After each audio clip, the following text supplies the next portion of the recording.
feuilles, là, il y en a un qui a... Non, mais ça, c'est trop loin. Celle. Ouais, moi, je pense qu'il est à l'opposé. Je pense qu'il est à l'opposé. Ok.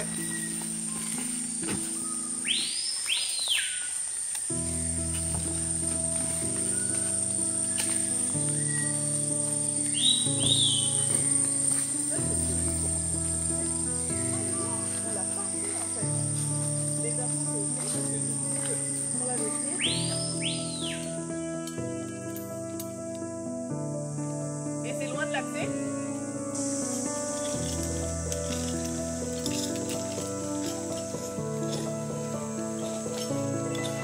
Là, on est sur le site de Parakou. C'est un site du CIRAD qui est localisé entre Kourou et Sinnamary en Guyane française. Et c'est un site qui est beaucoup étudié depuis plusieurs décennies, sur lequel on a fait des inventaires. Une super équipe de forestiers a fait des inventaires, identifie les espèces sur des parcelles forestières et vient mesurer le diamètre de ces arbres, et voit la croissance au cours du temps, la hauteur des arbres, etc. Donc on a pas mal d'informations sur les arbres qui sont localisés ici.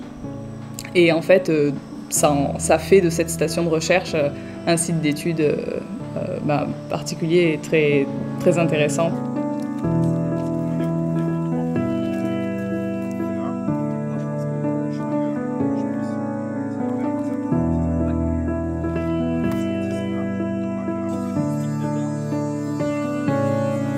C'est un projet qui cherche à créer un observatoire de la phénologie en forêt tropicale.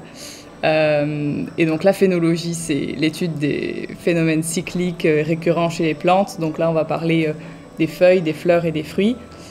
Quand est-ce que ça apparaît, quand est-ce que ça tombe, à quelle fréquence est-ce que ça se renouvelle. Est-ce que ça concerne, si on parle des feuilles, est-ce que ça concerne toute la couronne de l'arbre? Donc est-ce que toutes les feuilles vont tomber en même temps, ou est-ce que seules les feuilles tout en haut vont tomber? Est-ce que ça va être sur un mode un peu tout le temps, ça se renouvelle ces feuilles, ou est-ce que ça va être à un moment donné dans l'année ou à deux moments dans l'année? Est-ce que selon les années, tous les arbres font la même chose? Est-ce que tous les individus de la population de cette espèce-là présentent les mêmes signaux phénologiques? Donc est-ce qu'ils vont tous avoir le même fonctionnement en termes de chute de feuilles, d'apparition des fleurs et de maturation des fruits?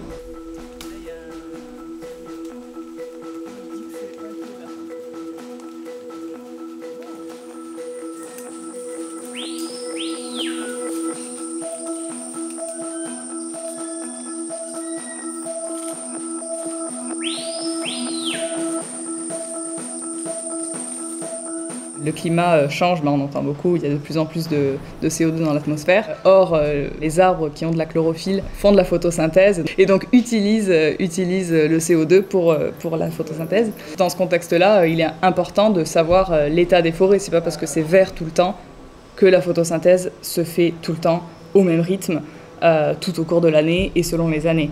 Et donc, si on veut mieux comprendre les variations du climat et pouvoir prédire comment est-ce que les forêts tropicales vont répondre au changement climatique, il faut qu'on comprenne, qu'on puisse mieux caractériser en fait la diversité de ces patrons phénologiques.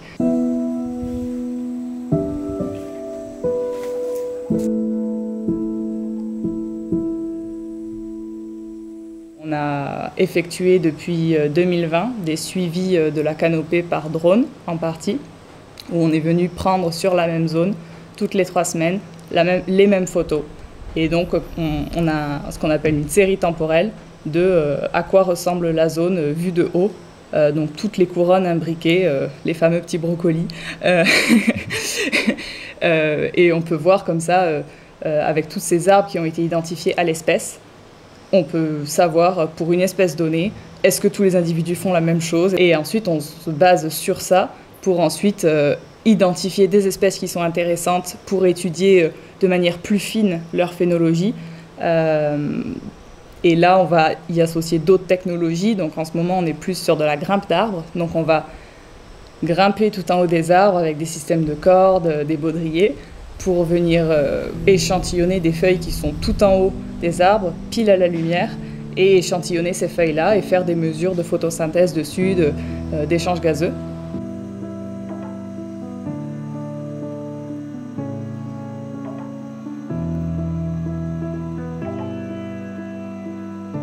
c'est une machine qui vient pincer une feuille doucement et puis donc créer une chambre d'air bien hermétique sur la feuille. Et donc dans cette chambre, on contrôle tous les paramètres, la quantité de CO2, la quantité de lumière, la quantité d'eau, d'humidité ambiante, entre autres.